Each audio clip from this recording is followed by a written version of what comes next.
He told her beggars use the back entrance. She smiled and said nothing. Then the gates behind her swung open.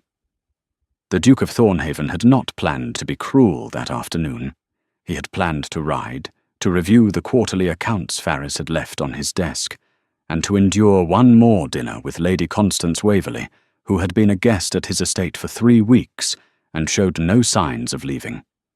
He had not planned to stand at his own iron gates in his dark red frock coat, looking down at a woman in a slate blue travelling dress, and say something he would spend the rest of his life trying to unsay. But Constance had sent word through the footman. "A vagrant woman," she said. Loitering near the front gate, upsetting the staff, refusing to leave, and Leandro Ravensdale, the 6th Duke of Thornhaven, who had been raised to believe that order was the highest form of respect, had walked out to handle the matter himself. The woman standing at the gate was not what he expected.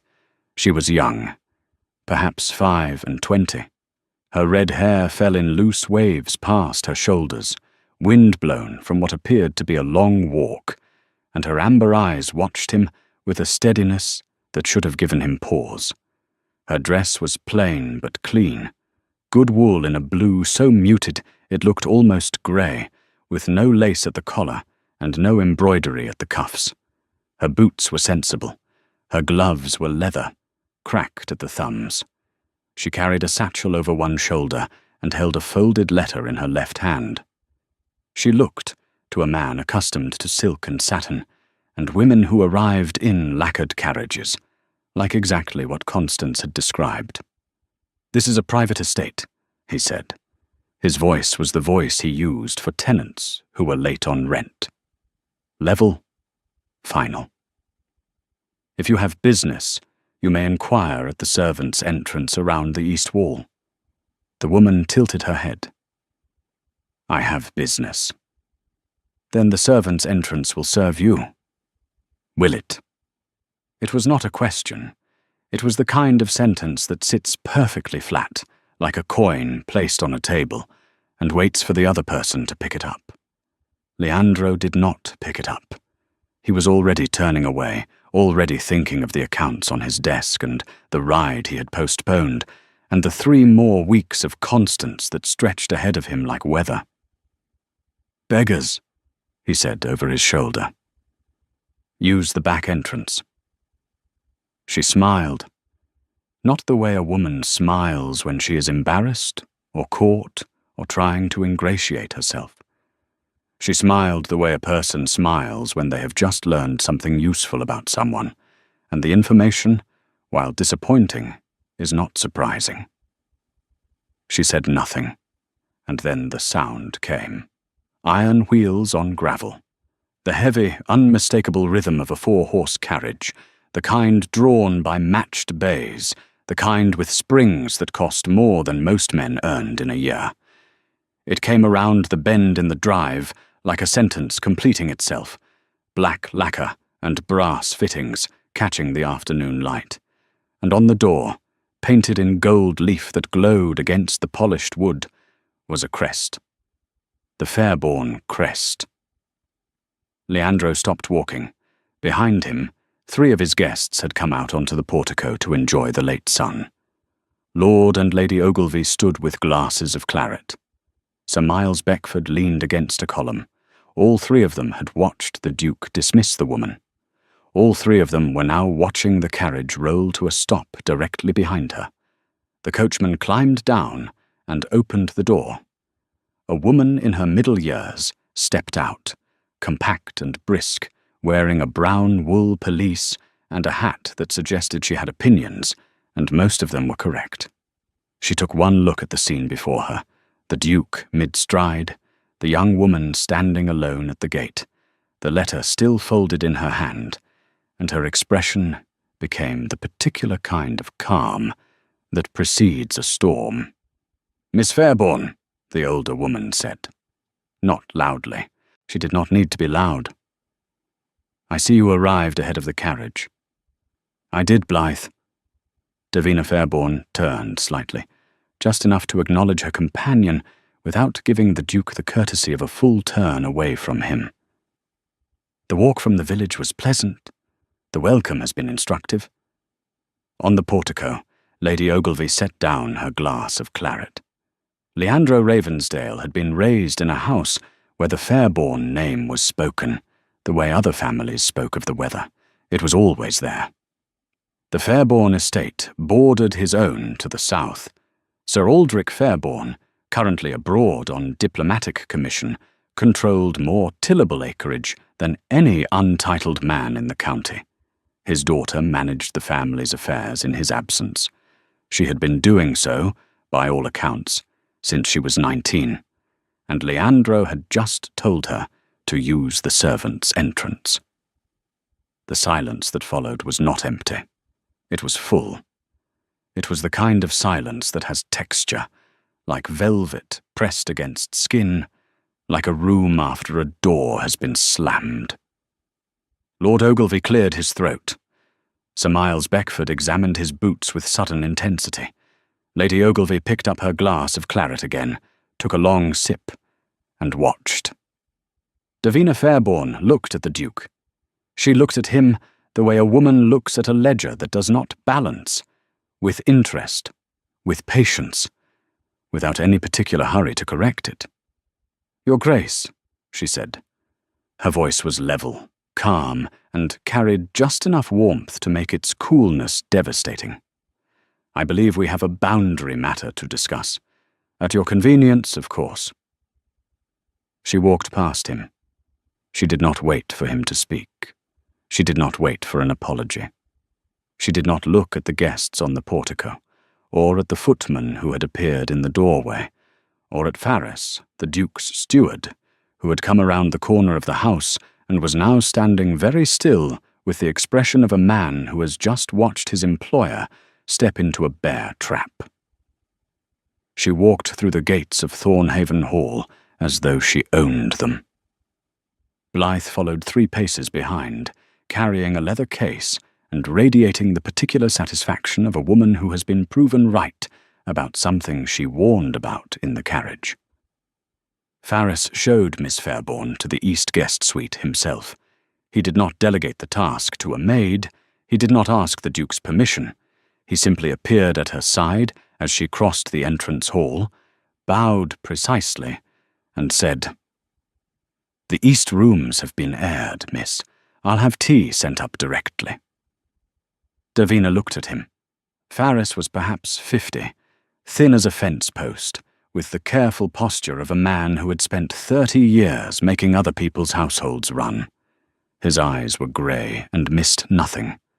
"Thank you, Mr. Farris," she said. "That is very kind." "It is very correct, miss," Farris said, and the distinction, she understood, was the point.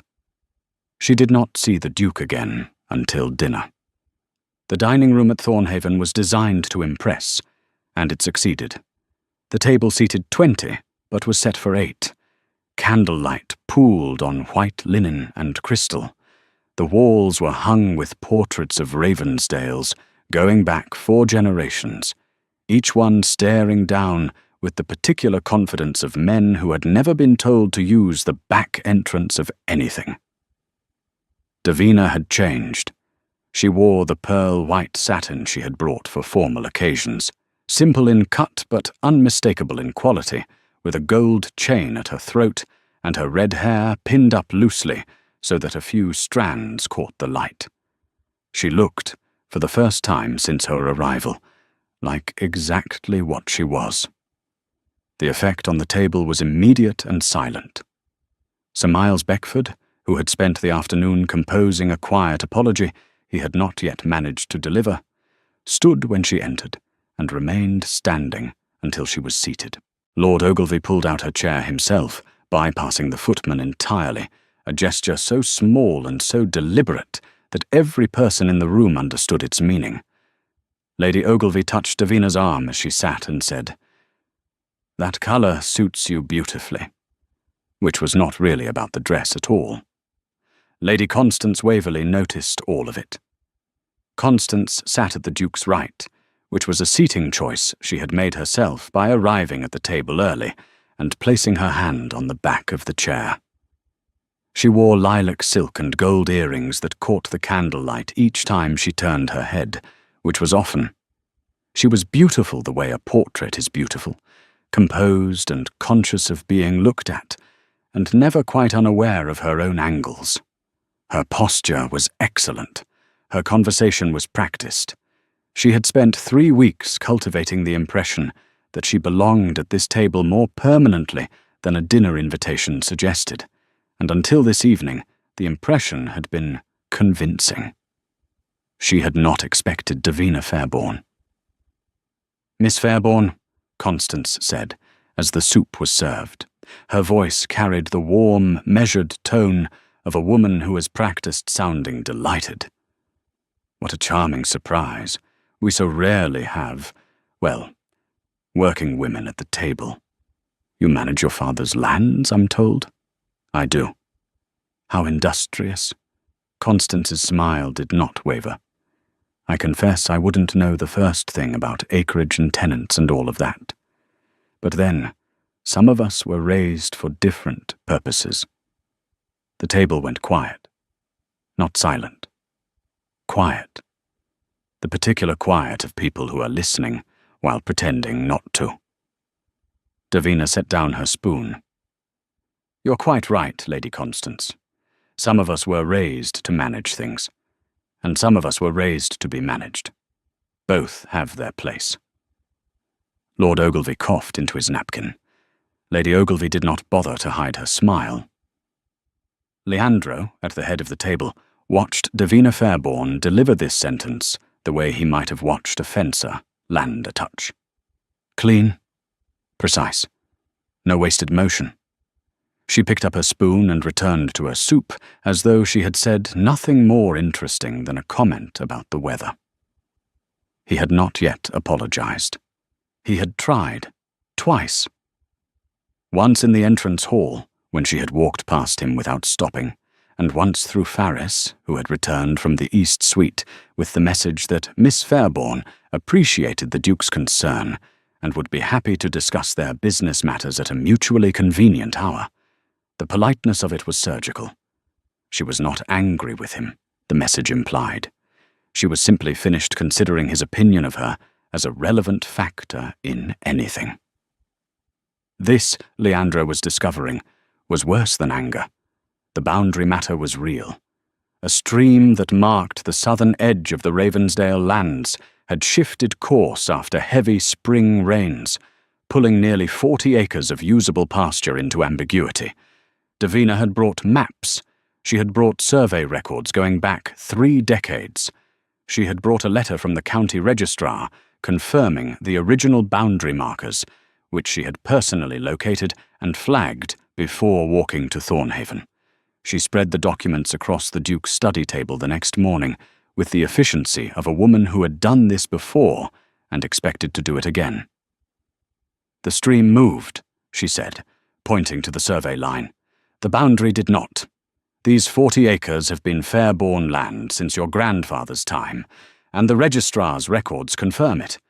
I'm not here to negotiate.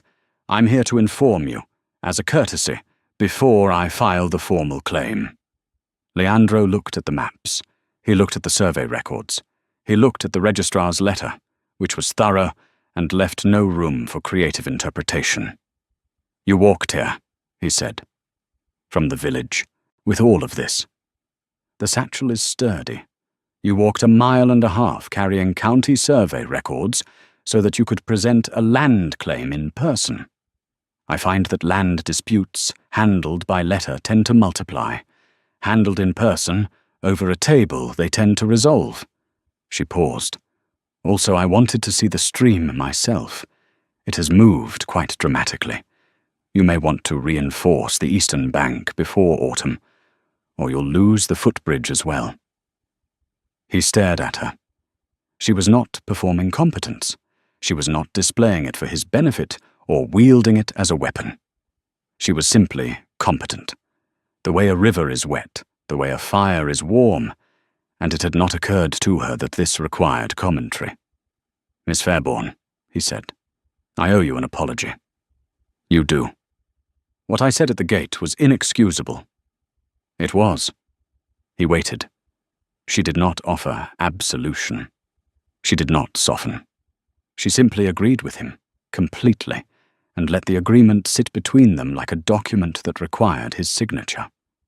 "I judged you by your appearance," he said.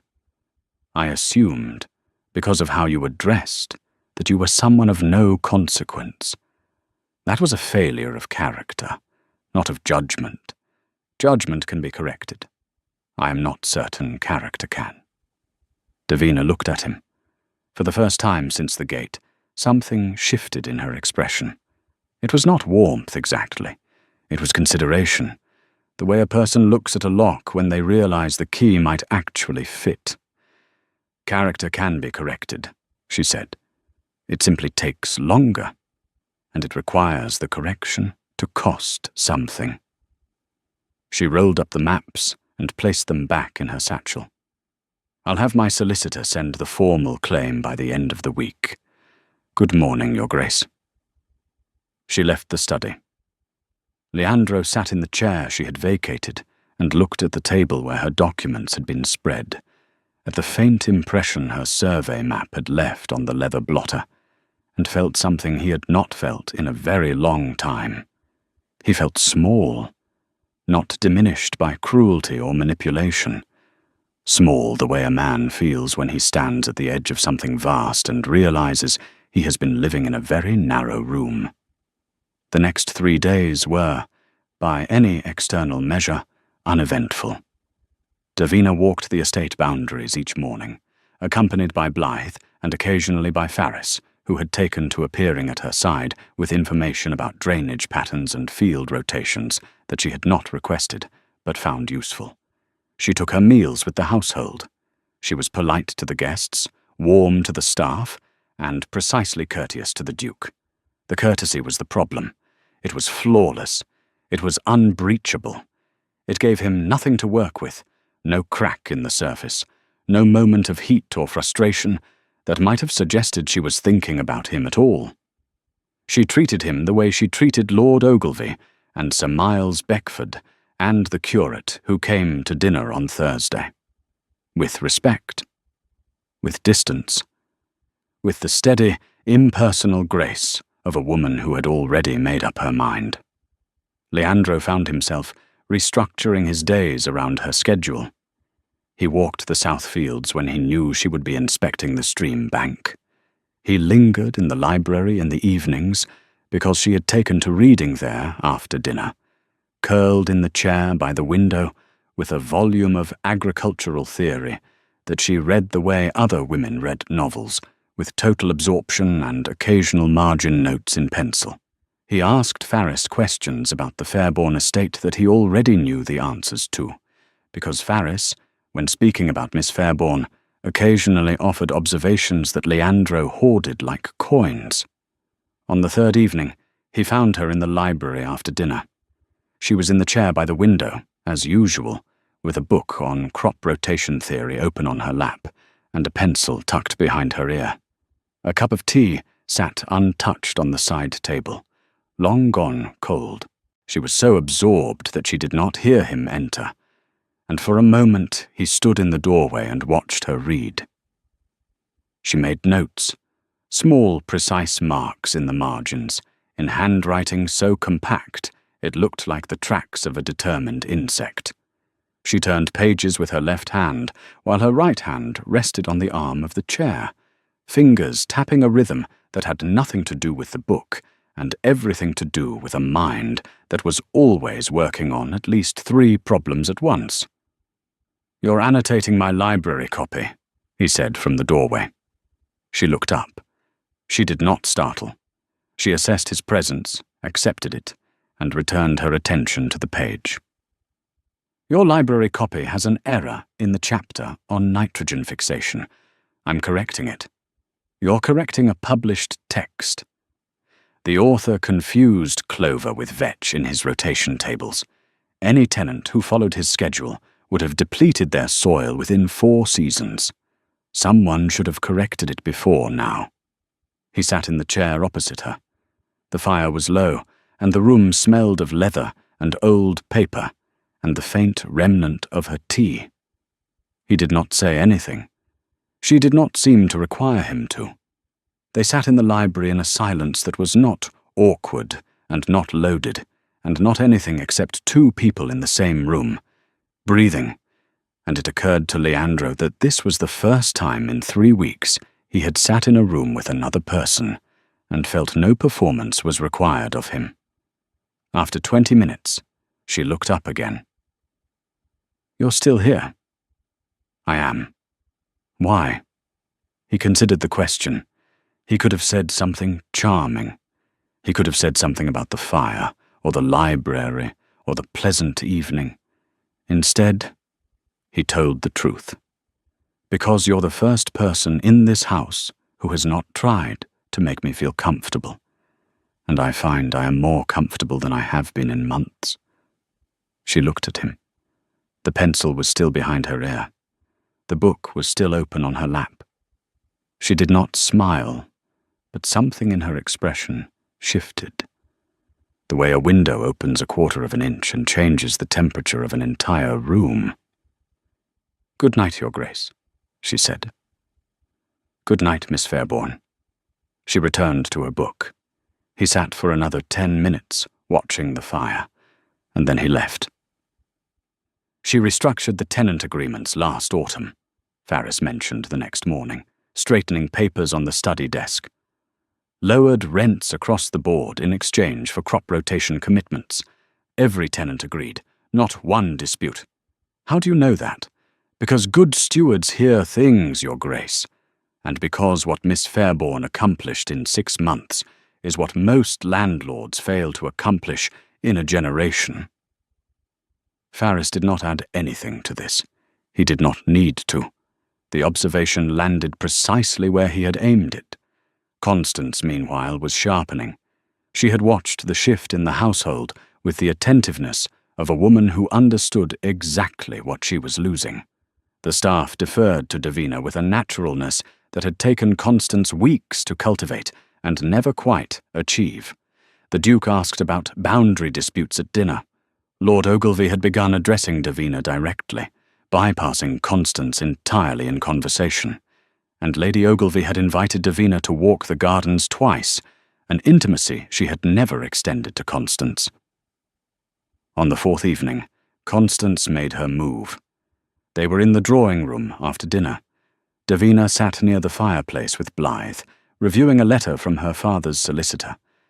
Constance stood by the pianoforte, turning pages of sheet music she had no intention of playing. "Miss Fairborn," Constance said, and her voice had the casual, lilting quality of something rehearsed. "I have been meaning to ask. When you arrived at the gate the other day, in that little travelling dress, did you truly not think to send a card ahead? It's only that the confusion might have been avoided entirely. One does wonder whether the whole scene was... well." She paused, and the pause was a blade wrapped in silk. "Deliberate." The room stilled. Davina looked up from her letter. She looked at Constance the way a cartographer looks at a map with a known error. With clarity. Without malice. "Lady Constance," Davina said, "I arrived on foot because I had been surveying the southern boundary markers since dawn. I did not send a card because my business was with the Duke's steward, not his drawing room, and the confusion at the gate was not caused by my dress." She held Constance's gaze. "It was caused by whoever told the Duke that a vagrant was at his gates. I have been wondering about that myself." Constance's smile did not falter, but something behind it did. A flicker. The briefest contraction of something around the eyes, the kind of movement that a woman who has spent her life controlling her face cannot always catch in time. "I'm sure I don't know what you mean," Constance said. "I'm sure you do," Davina said. She returned to her letter. Blythe, beside her, turned a page of her own book and said nothing, but the corners of her mouth moved, just slightly, in a way that Constance noticed, and Davina did not. Leandro found the note the next morning. He had not been looking for it. He had been looking for the household ledger that Faris kept in the butler's pantry, a room Leandro entered perhaps twice a year, and only when Faris was elsewhere. The note was tucked behind a row of decanters on the sideboard, folded once, written in Constance's hand on her personal stationery, the pale lilac paper she used for correspondence and kept in the writing desk in the blue parlour. It was addressed to no one. It was dated the day of Davina's arrival. A woman in rough clothes is approaching the front gate on foot. She appears to be a vagrant or perhaps a displaced servant. I would not trouble the Duke, but she is making the grounds look untidy and may upset the other guests. Best to have her directed away before she causes a scene. Leandro read it twice.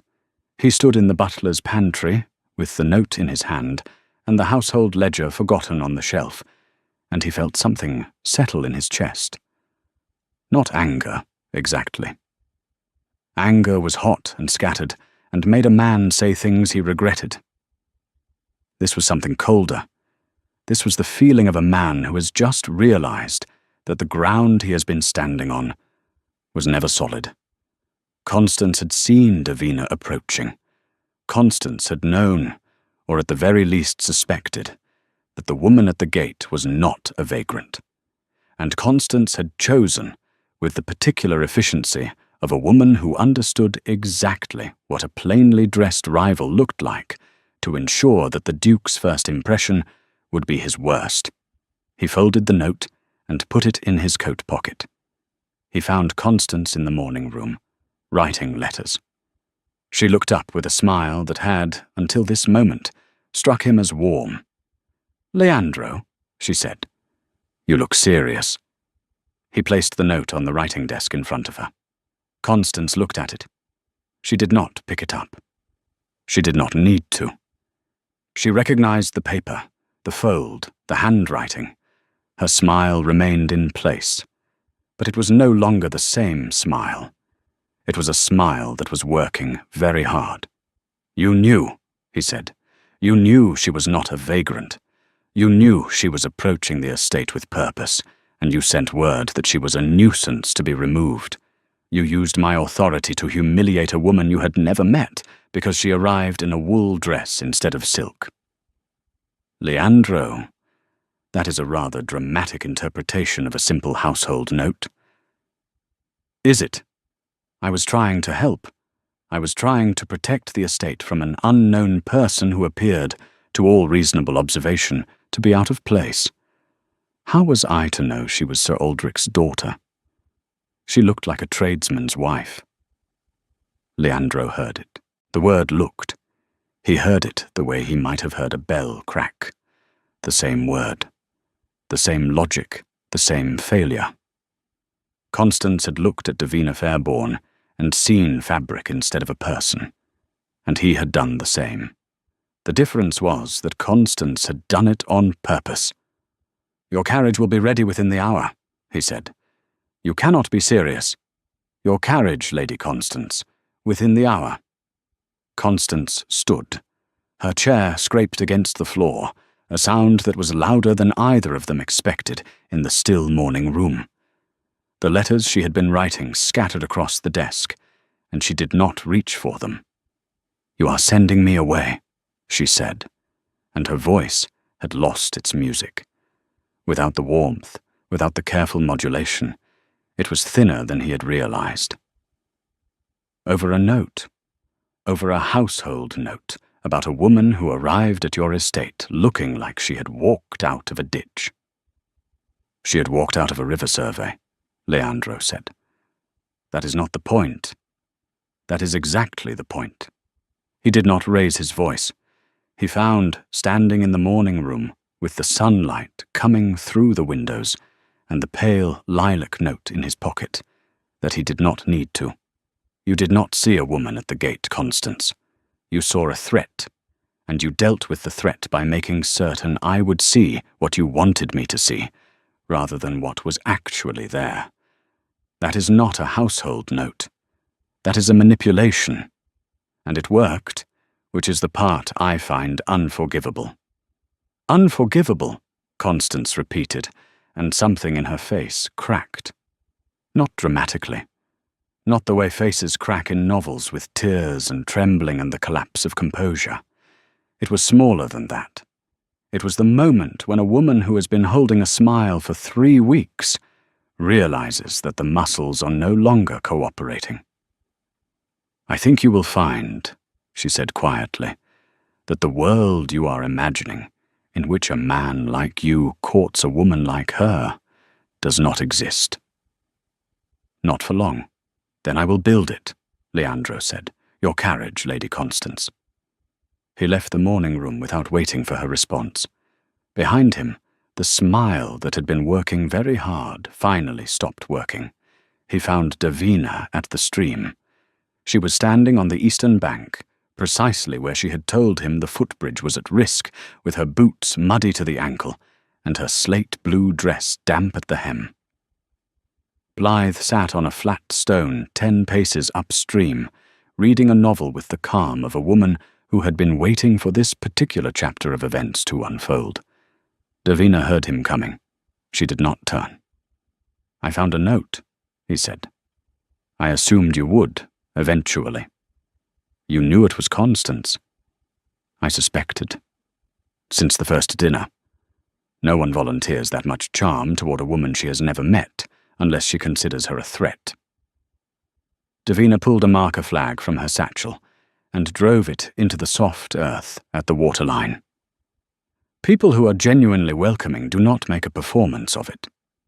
Leandro stood on the bank above her and watched her work. The stream moved past them with the quiet, constant sound of water over stone, the sound of something that had shifted course and would not shift back. Her hands were steady.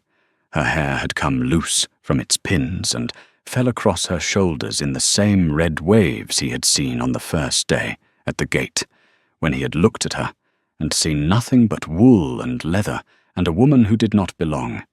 He had spent 5 days learning how wrong he was, 5 days watching her walk his fields with more authority than he walked his own halls.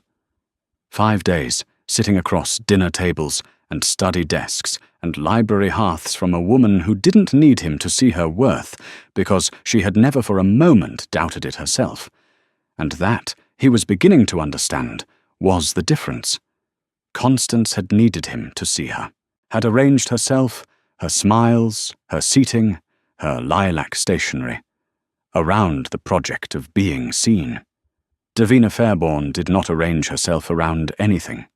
She simply was, in the way that a river is, or a stone wall, or a field that has been well tended and does not require anyone's approval to bear fruit. "I sent her away," he said. "Good. Not because of you." Davina looked up.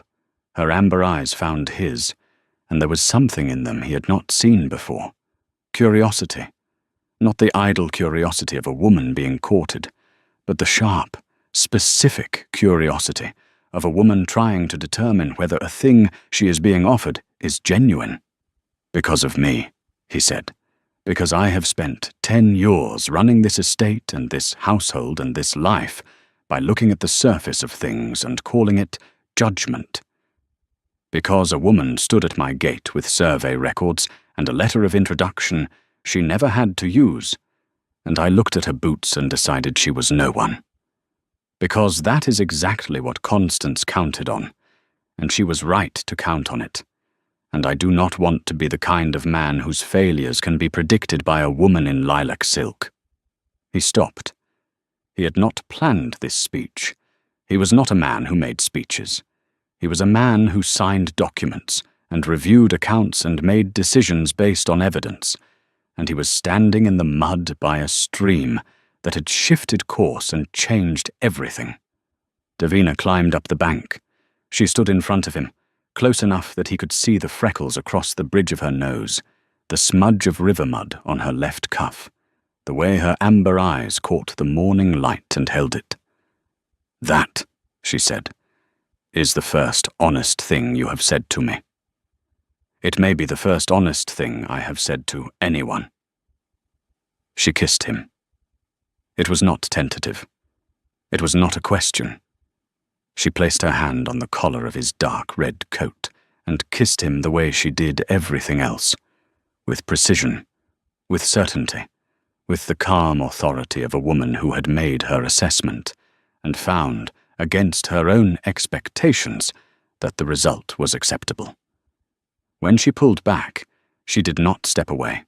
She kept her hand on his collar, and the wool was warm under her fingers, and the stream moved past them, and the morning was very quiet.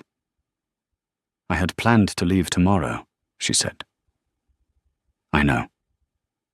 I had planned to file the boundary claim and return to my father's estate, and think no more about the Duke of Thornhaven, or his iron gates, or his appalling first impressions.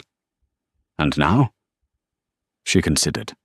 Her amber eyes were steady, and her hand was still on his collar, and the wind moved through the grass on the bank above them, and the marker flag she had planted snapped once in the breeze. "Now," she said, "I find I am revising my plans." Upstream, Blythe turned a page of her novel without looking up.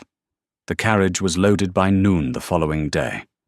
Not Constance's carriage, which had departed the previous morning in a cloud of lilac perfume and wounded dignity. Davina's carriage, the black lacquered carriage with the Fairborn crest on the door and the matched bays that the stable boy had brushed until they gleamed. Blythe was already inside, the leather case on her lap, her hat set at the particular angle that meant she was satisfied with how things had turned out. Davina stood at the gate. The same iron bars, the same gravel drive, the same spot where she had stood 5 days ago in her slate blue dress and heard a duke tell her that beggars use the back entrance. She wore the blue dress again today. She had chosen it deliberately. Ferris stood by the carriage, pretending to inspect a wheel spoke. Lord and Lady Ogilvy watched from the portico, with the attentive stillness of people who understood they were witnessing something they would tell other people about at dinner parties for the next decade. Leandro came through the gate. He was not hurrying. He was not running. He walked with the steady, unhurried stride of a man who has made a decision and does not intend to unmake it. He carried a single sheet of paper in his hand. "Miss Fairborn, Your Grace, you are leaving." "I am. The boundary claim is filed. My business here is concluded." "It is not." She raised an eyebrow. It was the same expression she had worn at the gate on the first day, the one that managed to communicate amusement, evaluation, and a refusal to be impressed, all in the same small movement. She folded her arms across the front of her slate blue dress, and the gesture was neither defensive nor hostile. It was the posture of a woman who is willing to listen, but has made no promises about what she will do with what she hears. Lord Ogilvy leaned toward his wife on the portico and whispered something. Lady Ogilvy shook her head once, firmly, which meant either be quiet or wait. Ferris had given up entirely on the wheel, spoke, and was now standing upright beside the carriage, his thin frame perfectly still, his grey eyes moving between the Duke and Miss Fairborn with the expression of a man watching a chess match in which he has a significant emotional investment in the outcome. He held out the paper. She took it. It was his copy of the boundary survey. Across the bottom, in his own hand, he had written a single line. 40 acres confirmed, Fairborn. The stream was right to move. It was not a love letter. It was not a proposal. It was an act of concession written in the language they both understood best, the language of land and records and things that could be measured and verified and trusted. Davina read it. She read it again. She folded it once and placed it in her satchel, next to the letter of introduction she had never needed to present. "You are a difficult man, Your Grace.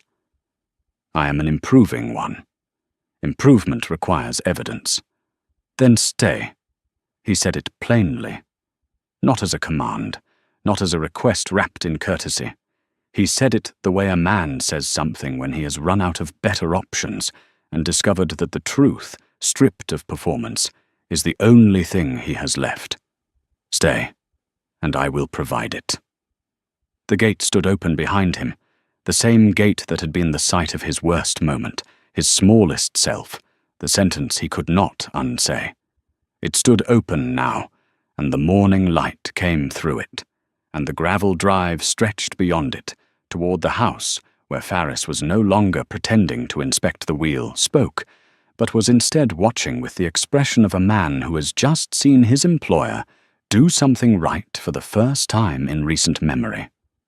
Davina Fairborn looked at the Duke of Thornhaven. She looked at the gate.